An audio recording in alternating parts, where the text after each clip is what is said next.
مع الاسف طمع اصحاب العقارات وهو اللي يؤدي الى الامور هذه.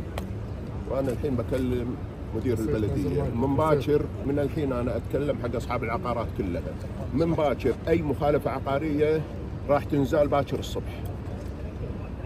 يعني راح يزيلها صاحب العقار من نفسه، ولا انا راح اعطي تعليمات البلديه الحين باكر يزيدونها. هذا القرار اللي المفروض يطلع من زمان ويتنشطون في البلديه. مع الاسف كان في اهمال من تجار العقارات علشان يعملون مخالفات، وهذه نتيجه المخالفات.